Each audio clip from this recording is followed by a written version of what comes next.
ஓடி விளையாடு ஓய்ந்திருக்கலாகாது. அதுக்கு தான் சூப்பர் சரவணா ஸ்டோர்ஸ்ல சம்மருக்கு ஆடைகள் வாங்கும் போது outdoor games free. Super Saravana stores சம்மா கோடையை கொண்டாடலாம்.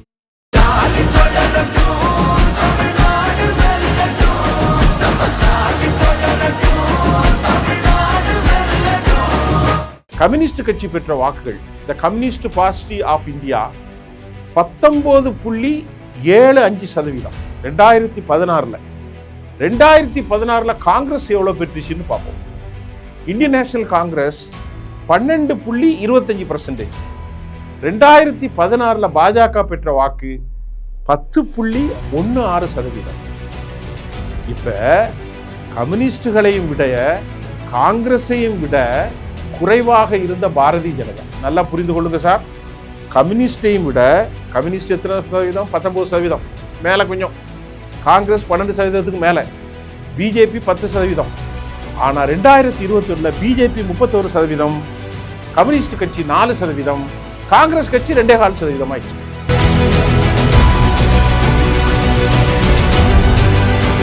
தற்போது அங்கு உள்ள பிரச்சனை என்னன்னு பார்ப்போம். எஸ்ஐஆர் மொத்தம் வெஸ்ட் பெங்கால்ல 91 லட்சம் ஓட்டர்ஸ் ஹேவ் பீன் எக்ஸ்க்ளூடட். அப்படின்னா என்ன? அவர்கள் வெளியேற்றப்பட்டு விட்டார்கள். The highest number of deletions of the voters under adjudications in the Muslim dominated Murshidabad district, அதாவது முஸ்லிம்கள் அதிகமாக வாழக்கூடிய முர்ஷிதாபாத் பகுதியில் வந்து ஏராளமான வாக்காளர்கள் இடைநீக்கம் செய்யப்பட்டிருக்கிறார்.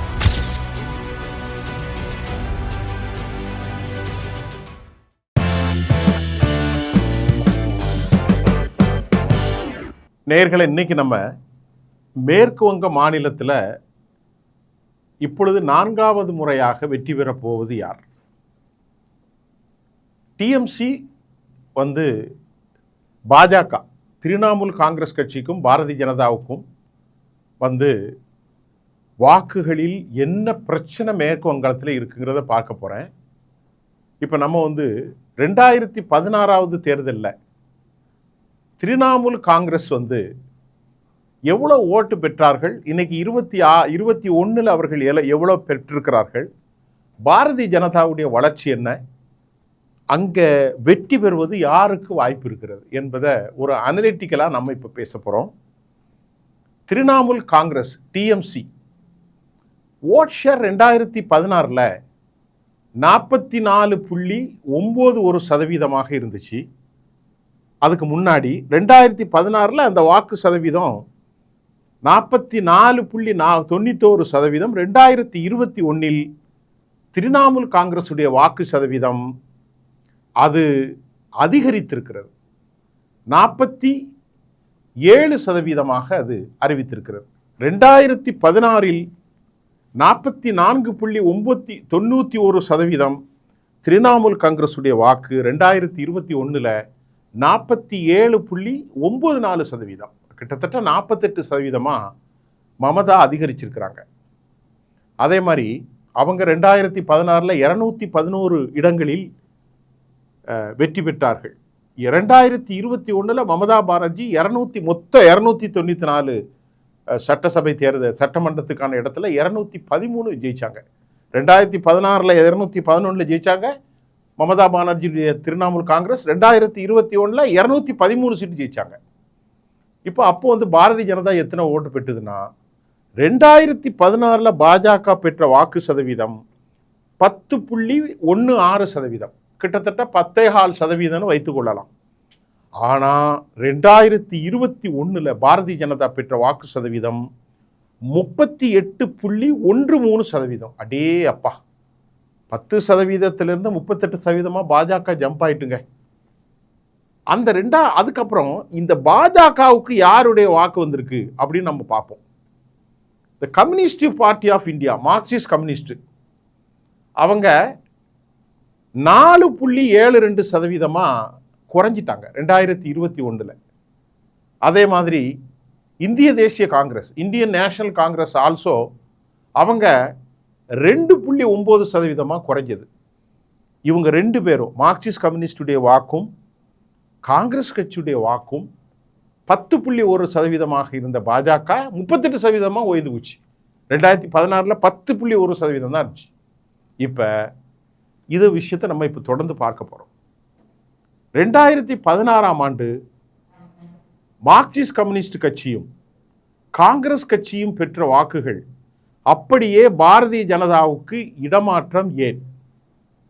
2016 வெஸ்ட் பெங்கால் லெஜிஸ்லேட்டிவ் அசம்பிளி எலெக்ஷனில் all India Trinamool Congress emerge as த டாமினேட் ஃபோர்ஸ்.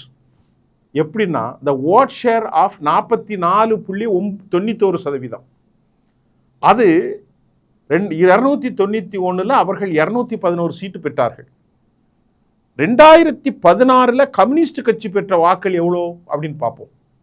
கம்யூனிஸ்ட் கட்சி பெற்ற வாக்குகள் the communist party of India 19.75%.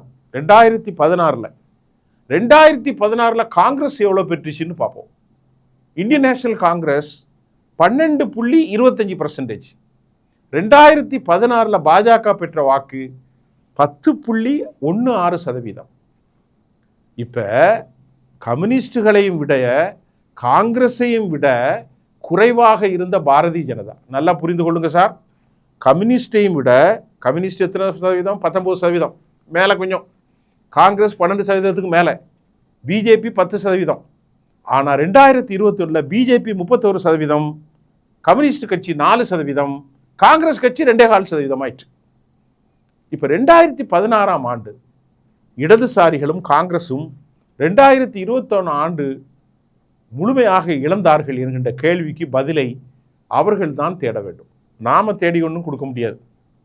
இதுக்கு இடையில தற்போது அங்கே உள்ள பிரச்சனை என்னன்னு பார்ப்போம். எஸ்ஐஆர் மொத்தம் வெஸ்ட் பெங்காலில் 91 லட்சம் ஓட்டர்ஸ் ஹேவ் பீன் எக்ஸ்க்ளூடட். அப்படின்னா என்ன? அவர்கள் வெளியேற்றப்பட்டு விட்டார்கள். The highest number of deletions of the voters under adjudications in the Muslim dominated Murshidabad district. அதாவது முஸ்லிம்கள் அதிகமாக வாழக்கூடிய முர்ஷிதாபாத் பகுதியில் ஏராளமான வாக்காளர்கள் இடைநீக்கம் செய்யப்பட்டிருக்கிறார்கள். அது மட்டும் இல்லை, அதை தொடர்ந்து நார்த் வடக்கு 24 பர்கானா அண்ட் மால்டா, இந்த பர்கானாஸில் தலித்துகள் ஏகப்பட்ட பேர் இருக்காங்க. மால்டாவில் முஸ்லீம்கள் ஏராளமான பேர் இருக்கிறார்கள். இதனை அடுத்து 12% வாக்குகளை ஒட்டுமொத்தமாக மேற்கு வங்க மாநிலத்தில் இழந்து, அது மட்டுமல்லாமல் வெஸ்ட் பெங்காலை பொறுத்தவரை இந்த வாக்குகள் எவ்வளவு குறைச்சிருக்காங்கன்னு சொன்னால் 7.66 கோடி, அதாவது 7,66 லட்சத்திலிருந்து 2025 6.25 கோடியாக எஸ்ஐஆரில் குறைக்கப்பட்டிருக்கிறது. எவ்வளோ குறைச்சிருக்குன்னு மறுபடியும் சொல்கிறேன். 7.5 கோடிக்கு மேல் வெஸ்ட் பெங்கால் மொத்த வாக்காளர்கள் எண்ணிக்கை 7.66 கோடி. அதை இந்த எஸ்ஐஆரில் 12% குறைச்சிருக்காங்க. 2025 6.25 கோடியாக வாக்கு சதவீதம் குறைஞ்சது. ஆகவே இதுதான் அங்கே தேர்தல் முடிவுகளை நிர்ணயிக்கப்படுகிறதா. 2024 மொத்த வாக்காளர்கள் 7.34 கோடி இருந்தாங்க. இப்போது அது 6.65 கோடியாக குறைந்திருக்கிறார்கள். That is there were 7.34 crore voters eligible to cast their ballot. இப்போ நம்ம அடுத்து பார்க்க போகிறது, மேற்கு வங்காளத்தில் அதிக சதவீதமாக முஸ்லீம் மக்கள் தொகை கொண்ட மாவட்டமாக முர்ஷிதாபாத் டிஸ்ட்ரிக்ட் இருக்குங்க. இங்கே அதிகமாக முஸ்லீம் மக்கள் இருக்கிறார்கள். கடந்த சில வாரங்களாக நீதிமன்றங்களுடைய ஆய்வில் உட்படுத்தப்பட்ட 11.1 லட்சம் பேர்களில் 4.57 லட்சத்திற்கு மேற்பட்ட முஸ்லீம் வாக்காளர்களின் பெயர்கள் முர்ஷிதாபாத்திலிருந்து நீக்கப்பட்டிருக்கிறது. அடுத்து நம்ம இன்னொரு செய்தி என்னன்னா, வங்கதேசத்தின் எல்லையில் உள்ள வடக்கு 24 பர்கானாஸ் மாவட்டம், இது மேற்கு வங்க சட்டமன்றத்திற்கு அதிக எண்ணிக்கையிலான எம்எல்ஏக்களை அனுப்புறது. 24 பர்கானாஸ், இங்கே 3.25 லட்சம் தீர்ப்பின் கீழ் 3.25 லட்சம் வாக்காளர்களை இங்கு நீக்கப்பட்டிருக்கிறது. அதைத் தொடர்ந்து மற்றொரு முஸ்லீம் ஆதிக்கம் செலுத்தும் மாவட்டமான மால்டாவில் 2,39,000 வாக்காளர்கள் நீக்கப்பட்டிருக்கிறார்கள். இதையெல்லாம் வாக்கு திருட்டு என்று கூறுகிறார் முதலமைச்சரான மமதா பானர்ஜி. அவர் என்ன சொல்றாருன்னா, முஸ்லீம் பெரும்பான்மையான பகுதிகளில் அதிக எண்ணிக்கையிலான நீக்கம் குறித்து குறிப்பிடையில் ஒரு குறிப்பிட்ட சமூகம் குறிவைக்கப்பட்டதாக குறிப்பிடுகிறார். ஒரு குறிப்பிட்ட சமூகத்தினுடைய வாக்குகளை தேர்ந்தெடுத்து அதை அவர்கள் தேர்ந்தெடுப்பதன் மூலம் நீக்கப்பட்டுள்ள முஸ்லீம்கள் மட்டுமல்லங்க, மத்துவாக்கள் மற்றும் ராஜ்பங்ஷி, இந்த சமூகம் தலித் சமூகம், இவர்களின் வாக்குகளும் நீக்கப்பட்டுள்ளன என்று நீக்கப்பட்டுள்ள என்று மம்தா பானர்ஜி சொல்றார். அது மட்டும் இல்லாமல் இந்த 24 பர்கானாவில் உள்ள ஹப்ராங்கிற ஒரு கூட்டத்தில் அவர் பேசும்போது, நீங்க சொன்ன மாதிரி தலித்துகளின் வாக்குகளையும் நீக்கியிருக்கிறார்கள், இஸ்லாமியர்களின் வாக்குகளையும் நீக்கியிருக்கிறார்கள். பாஜகவை பொறுத்தவரை எப்போதுமே ஒரு மதவாதத்தை தான் அவர்கள் முன்னெடுப்பார்கள். ஆனாலும் அவர்கள் என்ன சொல்றாருன்னா, சட்டவிரோதமாக வங்கதேசத்திலிருந்து ஊடுருவியவர்கள் வாக்காளர்கள் பட்டியலிருந்து நீக்கப்பட்டிருக்கிறார்கள் என்று எதிர்க்கட்சியின் தலைவரும் பாஜகவினுடைய எம்எல்ஏமான சுவேந்த அதிகாரி கூறினார். அவர் என்ன, முர்சிதாபாத்தில் உள்ள பெஹ்ராம்பூரில் போட்டியிடும் காங்கிரஸ் தலைவர் ஆதிர் ரஞ்சன் சொல்றாரு, தீர்ப்பளிக்கும் செயல்பாட்டில் வாக்காளர் பட்டியலில் இருந்து நீக்கப்பட்டவர்கள் இன்னும் வாக்களிக்க அனுமதிக்கப்படுவதை உறுதி செய்ய உச்சநீதிமன்றம் தேர்தல் ஆணையத்தை அணுக வேண்டும். உச்சநீதிமன்றத்தையும் தேர்தல் ஆணையத்தையும் முதலமைச்சர் அணுக வேண்டும் என்று அவர் முதலமைச்சர் வலியுறுத்துறார். இப்போ இந்த முர்சிதாபாத்ங்கிற டிஸ்ட்ரிக்ட்ல மேஜரா முஸ்லீம் மெஜாரிட்டி தான் இருக்காங்க. எவ்வளோ இருக்காங்க பார்க்கலாமா? 67% இருக்காங்க. அடே அப்பா, 100 ஓட்டில் 67 ஓட்டு முஸ்லீம் ஓட்டு தான். இது ரொம்ப ரீசெண்டான ரிப்போர்ட். எப்போ 2011 எடுத்திருக்கக்கூடிய ரிப்போர்ட். சிக்னிஃபிகன்ட்லி எலக்ட்ரல் அவுட்கம்ஸ் இதில் எவ்வளோ வருதுன்னு சொன்னோன்னா, 22 அசம்பிளி தொகுதி வருது. இது முர்சிதாபாத். மால்டாவில் பார்த்தீங்கன்னா, மால்டாவும் முஸ்லீம்கள் நெருக்கமாக வாழ்கிற தொகுதி தான். 51% முஸ்லீம் வாக்காளர்களை கொண்டிருக்கிறது. முர்சிதாபாத் 67% முஸ்லீம் வாக்காளர்கள், மால்டா 51% முஸ்லீம் வாக்காளர்கள். அதே மாதிரி உத்தர் தியாஜ்பூர், இது முர்சிதாபாத் அண்ட் மால்டா டிஸ்ட்ரிக்டோட high concentration of Muslim vote. இதில் அடுத்து இந்த north 24 Parganas, high population of Muslims, இங்கேயும் முஸ்லீம்ஸாக இருக்காங்க. இந்த டிஸ்ட்ரிக்ட்ஸ் எல்லாம் often noted for having disconnect demographic structure. எப்படி compared to the rest of the seat, frequently அது தொடர்ந்து நீக்கப்படுகிறது. அதே போல மேற்கு பருத்தமன் மாவட்டத்தில் உயர்ந்த வீழ்ச்சியை கண்டிருக்கிறது வாக்காளர்கள். 16.9% அவர்களை நீக்கிட்டாங்க. நீக்கப்பட்டவர்களில் 80% இந்துக்கள். பலர் வட இந்தியாவில் வேர்களை கொண்ட இந்தி பேசும் சமூகங்களை நீக்கியிருக்கிறாங்க. வங்காளதேசத்துடனான எல்லை மாவட்டங்களான வடக்கு 24 ஃபர்கானாஸ், நதியா, முர்சிதாபாத், மால்டா, உத்தர தினாஜ்பூர், கூச் பெஹார், இந்த மாதிரி இடங்களிலும் பெருமளவில் நீக்கப்பட்டிருக்கிறார்கள். வடக்கு 24 பர்கானாஸ் மாவட்டத்தில் 1.26 மில்லியன் வாக்காளர்கள். அப்படின்னா எவ்வளவு? ஒரு 12,60,000 வாக்காளர்களில் 15% நீக்கிட்டாங்க. பெரும்பாலான நீக்குதல் அதன் இந்து பெரும்பான்மை சுய விவரத்தை பிரதிபலிக்கிறது. இந்தியாவில் ரொம்ப முஸ்லீம் மக்கள் தொகை கொண்ட மாவட்டம். 7,49,000 பேர்கள் 13% நீக்கியிருக்கிறாங்கங்க முர்சிதாபாத் மாவட்டத்தில் மட்டும். இதில் தான் 22 தொகுதி இருக்குங்க. இதில் அதிக முஸ்லீம்களை நீக்கியிருக்கிறாங்க. இந்த எல்லை மாவட்டம் சர்ச்சையின் மையங்களாக மாறி இருக்கிறது. அங்கு பெரும்பாலான விளக்குகள் இறுதிக்கட்டத்தில் நிகழ்ந்திருக்கிறது. இப்போ இதில் தர்க்க ரீதியான முரண்பாடுகள் முர்சிதாபாத் மட்டுமல்லங்க, மால்டா மாவட்டங்களிலும் முஸ்லீம்கள் மிக கடுமையாக பாதிக்கப்பட்டிருக்கிறதாகவும், அதே நேரத்தில் தலித் இந்துக்கள் பங்களாதேசத்திலிருந்து குடியேறிய மத்துவா சமூகத்தைச் சேர்ந்த வடக்கு 24 ஃபர்கானாஸ் அவர்களும் தலித்துகளும் நத்தியாவிலும் கடுமையாக பாதிக்கப்பட்டிருக்கிறார்கள். இப்போ பாஜக எப்போவுமே ஒரு பொலரைசேஷனை தான் முன்னெடுப்பார்கள். இங்கே வந்து கலவரங்கள் அதிகரித்திருக்கிறது. பாரதிய ஜனதா 2016 தேர்தலில் 10% அப்புறம் என்னென்ன கலவரம்லாம் நடந்திருக்குன்னு பார்ப்போம். பாரதிய ஜனதாவினுடைய ஆளுமைகள் அங்கே ஏதாவது மக்கள் ஆர்ப்பாட்டத்தில் ஏதாவது ஈடுபட்டிருக்கிறார்களா? நம்ம ஷோவுடு என்னன்னா எ ரைஸ் இன் கம்யூனல் இன்சிடென்ட்ஸ். 2016-17 27 கலவரம். 2015 பாஜக வருவதற்கு முன்பு வெறும் 27 இடங்களில் கலவரம் நடந்திருக்கு. அது பாஜக உள்ள வந்த பிறகு 58 இடங்களில் 2017 கலவரம் வந்துச்சு. 2016 ஹவுரா டிஸ்ட்ரிக்டில் Milad Nabi ப்ரொசஷனில் white spread ஆர்ஷன்ஸ் and looting, திருட்டு, அடி தடி, கொள்ளை எல்லாம் நடந்திருக்கிறது, கலவரம். அதை மாதிரி காலி சாக் 2016 இது ஒரு மால்டா டிஸ்ட்ரிக்ட்ல உள்ளுக்குள்ள இருக்கக்கூடிய லோக்கல் கிரீவன்ஸில் அட்டாக், போலீஸ் ஸ்டேஷனை தாக்கியிருக்கிறாங்க. அதே மாதிரி பதுரியா, பஷீராத் 2017 அங்கே கலவரம் நடக்குது. 24 பர்கானாஸின் ஜூலை ஃபாலோவிங் சோசியல் மீடியா போஸ்ட்ல ஏதோ ஒன்று போட்டதாக ஒரு சஸ்ட்ரைன்டு அன்ரெஸ்ட்.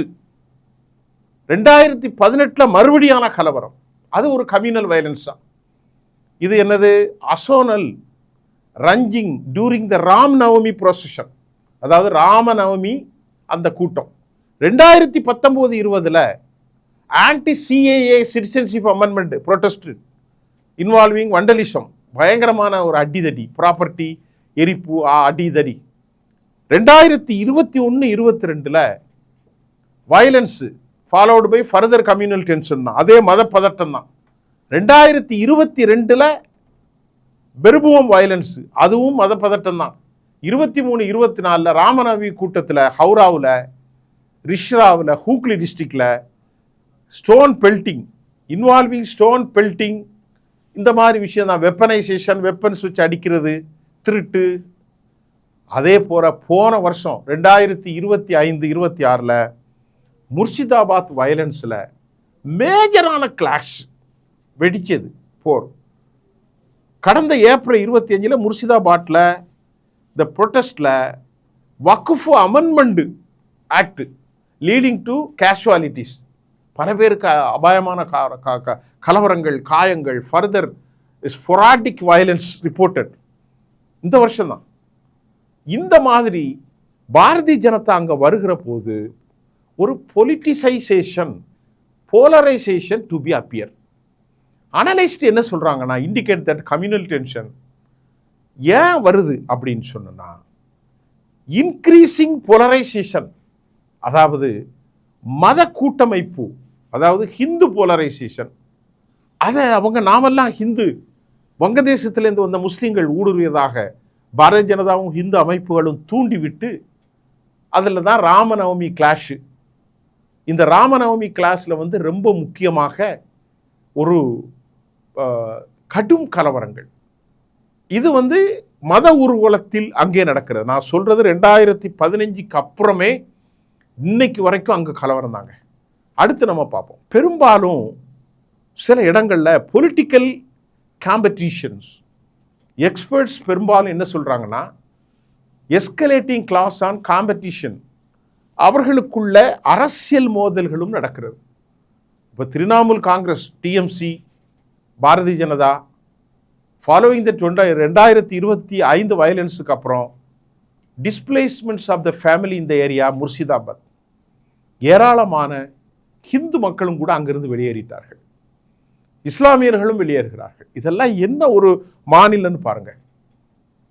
அடுத்து வந்து சிறப்பு தீவிர திருத்தம், எஸ்ஐஆரின் மூலம் 60 லட்சத்துக்கு மேற்பட்ட வாக்காளர்களை நீக்கியிருக்கிறாங்க. மேலும் பல தொகுதிகளில் வாக்காளர்கள் நீக்கப்பட்டவர்கள் எண்ணிக்கை முந்தைய விட அதிகரித்திருப்பது தேர்தலின் வெற்றி வித்தியாசத்தை விட அதிகமாக உள்ளது. மற்றொரு பிரச்சனை என்னன்னா, மாநிலத்தில் அதிகாரத்துவத்தின் வெகுஜன இடமாற்றங்கள் முன்னாடி இல்லாததை விட பெரும் சவாலாக இருக்கிறது. மமதா பானர்ஜி இது போன்ற சில முன்னேற்றங்களை பயன்படுத்தி தேர்தல்களை ஒருபுறம் முட்டுகையிடப்பட்ட அவர் என்ன சொல்றாருன்னா, வங்கதேசத்திற்கும் பெங்காலி அஸ்மிதாவுக்கும் மறுபுறம் பாரதிய ஜனதாவுக்கும் தலைமையிலான மையத்தில் இடையிலான சண்டையாக வடிவமைத்திருக்கிறார். வாக்காளர்களை போலரைசைஸ் பண்ண பாஜக புலம்பெயர்ந்தோருக்கு எதிரான அட்டை கார்டு எடுத்து விளையாடுறாங்க. ஊழல் மற்றும் தவறான ஆளுகைகளை குறித்து திரிணாமுல் காங்கிரஸை அவர்கள் குறிவைக்கிறார்கள். இப்போ யாருடைய கதை மேலாதிக்கத்தை பெறுகிறது அப்படின்னு பார்ப்போம். லட்சக்கணக்கான வாக்காளர்கள் நீக்கப்பட்டால் என்ன நடக்கும், எஸ்ஐஆர் முடிவை எவ்வாறு பாதிக்கும், இதெல்லாம் இருக்கு. தேர்தல் நடத்தை விதிகள் அமலில் இருக்கும் நேரத்தில் 3000 ரூபாய் தருவதாக கூறி நிர்மலா சீதாராமன் கொடுத்ததாக இப்பொழுது குறை எழுந்திருக்கிறது.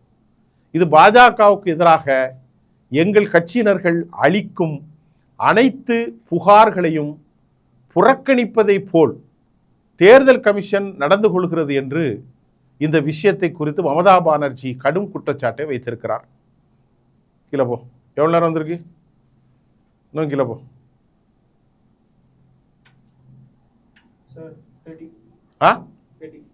30 13 30 அவ்வளோ வந்திருக்காது. சரி போ, சரி நான் டக்குன்னு முடிச்சிடறேன். இல்லை, மேற்கு வங்கத்தில் பாரதிய ஜனதா வாக்காளர் பட்டியலில் ஊடுருவக்காரர்களை இடம்பெற்றிருந்ததால் கடந்த காலங்களில் பிரதமர் மோடியும் அவர்களுடைய வாக்குகளை பெற்றுத்தான் வெற்றி பெற்றார். எனவே அவர் ராஜினாமா செய்யணும் அப்படின்னு சொல்கிறாங்க. மேற்கு வங்கத்துக்குள்ள வெளியாட்கள் நுழைவதற்காக வசதி செய்யும் வகையில் கவர்மெண்ட்டுடைய ஆஃபீஸர்ஸ் இடமாற்றம் செய்யப்படுகிறார்கள். நிறைய பேரை இடமாற்றம் செஞ்சுட்டாங்க தேர்தல் கமிஷன். பாதுகாப்பு படைகளிலும் முறைகேடுகள் நடைபெறுகின்றன. மத்திய ரிசர்வ் படை, போலீஸ் படை வாகனங்களை பயன்படுத்தி பணம் கொண்டு வரப்படுகிறது. இது தொடர்பான ஆவணங்கள் என்னிடத்தில் உள்ளன, உரிய நேரத்தில் அவர் வெளியிடுவேங்கிறார். மேற்கு வங்கத்துக்குள்ள மத்திய அமைச்சர் அமித்ஷாவுடைய வருகை பாரதிய ஜனதாவுக்கு எந்த வகையிலும் பயனளிக்காது. தேர்தல் காலத்தில் அவர் இங்கு நீண்ட நாட்கள் தங்கியிருப்பது அக்கட்சியினுடைய வாக்கு சதவீதத்தை குறைப்பதற்காகத்தான் வழிவகுக்கும் என்றும் எதிர்க்கட்சிகள் குறை கூறுகின்றன. இப்போ இறுதியாக ஒரு செய்தி, ஏஐஎம்ஐஎம், அதாவது இப்போ ஒய்சியினுடைய கட்சி, அந்த கட்சி இப்பொழுது அங்கே போட்டியிடுகின்றது. பெங்கால் முஸ்லீம்ஸ் வந்து ரொம்ப பூராக இருக்கிறாங்க. நெக்லெக்டட் அண்ட் ஒப்ரஸ்டு கம்யூனிட்டியாக, ஒடுக்கப்பட்ட மக்களாக இருக்கிறார்கள். அவர்கள் பல தசாப்தங்களாக despite decades of the secular rule nothing has be done for them. இவ்வளவு தசாப்தங்களாக அங்கு ஒரு மதச்சார்பற்ற ஆட்சி இருந்தாலும் அந்த மக்கள் ஒன்றும் இல்லை என ஒய்சி ஒரு கட்சியை நிறுத்தியிருக்கிறார். அவர் 5% வாக்களை கடந்த முறை பெற்றிருக்கிறார். இது ஒரு பக்கம். கீழவா, இன்னும் கீழவா, அவ்வளோதான் நெல். இதற்கிடையில் ஹுமாயூன் கபீர் அலைன்ஸ் ஒரு வீடியோ வெளியாக இருக்கிறது. ஹுமாயூன் கபீர் அவர் திரிணாமுலோடு இருந்தவர். அவர் முஸ்லீம் வாக்குகளை பிரிப்பதற்கு தனித்து நிற்கிறார். ஒய்சி ஹுமாயூன் கபீர் அலையன்ஸ் ஒரு வீடியோ வெளியாக இருக்கிறது. அந்த வீடியோவில் முஸ்லீம் சமூகத்தில் பாப்புலராக இருந்த ஹுமாயூன் கபீர் 1000 கோடி ரூபாய் பாரதிய ஜனதா லீடரோடு அவர் பேரம் பேசியதாகவும் திரிணாமுல் காங்கிரஸை தோற்கடிப்பதற்காகவும் இந்த video could not be independently verified by NDTV அப்படின்ற செய்தி என்டிடிவி வெளியிட்டிருக்கிறது. ஆக கபீர் இதை மறுக்கிறார். நான் பாஜகவோடு எந்த விதமான ஒப்பந்தமும் செய்து கொள்ளவில்லை என முஸ்லீம் ஒரு ஆளுமையாக இருந்து அவர் மறுக்கிறார்.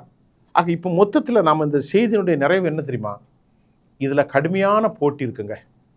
முஸ்லீம் வாக்காளர்கள் 90 தொகுதிகளில் அவர்கள் மெஜாரிட்டியாக இருக்கிறார்கள்.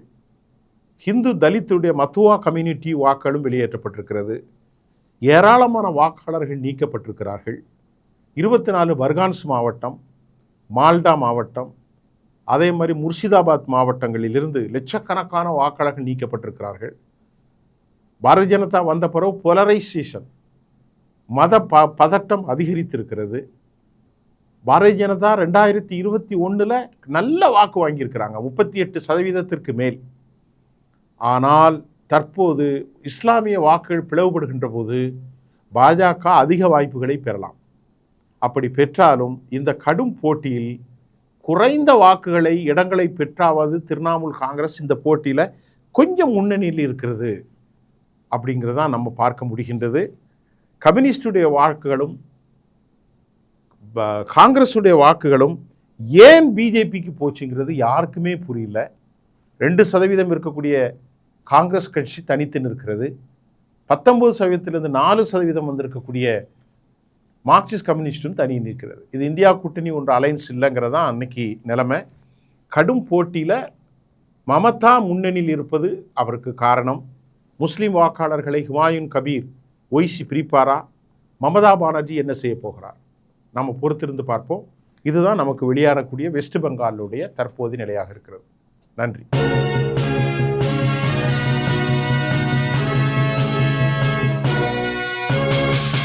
ஓடி விளையாடு ஓய்ந்திருக்கலாகாது.